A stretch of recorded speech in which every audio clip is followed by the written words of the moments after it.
जून महिन्यामध्ये उपस्थित करत आहोत। हा मुद्दा आम्ही नोव्हेंबर महिन्यामध्ये उपस्थित केला होता।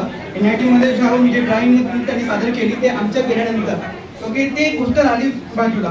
तुमच्यातनं किती लोक दीक्षाभूमी ग्राउंडवरती जाऊन आले आहेत? सगळे गेले आहेत का? अभिनंदन। पण तुम्हाला तेच जागा दिसते का फक्त ज्या ठिकाणी काम चालू आहे? दुसऱ्या जागेकडे लक्ष आहे का? कुठली जागा? मागच्या साईडची law college building, MBA building ते अतिक्रमण नाही आहे का?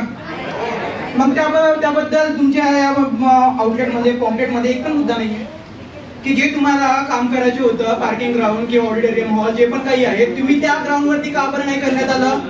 आणि ते अनटच आहे हो। इव्हन त्याच्या मधामध्ये जे क्रीडा ग्राउंड आहे ना त्यांनी पार्किंग म्हणजे वॉल टाकली आहे की नाही? तात्पुरती टाकली आहे, दीक्षाभूमी इकडं आणि ते बाकीचे कॉलेज वगैरे ते तिकडं, म्हणजे जागा आहे की नाही आपली?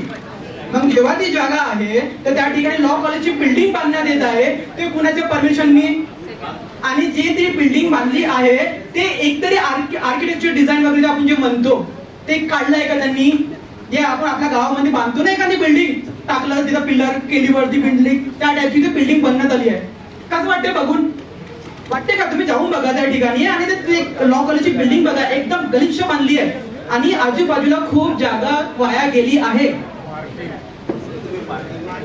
सर पार्किंग महत्वाचं नाही आहे, ऑलरेडी आपली मुद्दे बघा माझे सर, मुद्दे बघा ते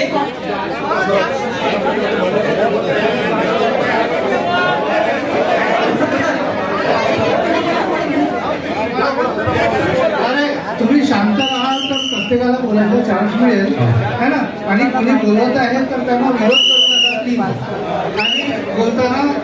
आणि ऐका बोलताना प्रत्येकाचे हात वरती उठत आहे, प्रत्येकाला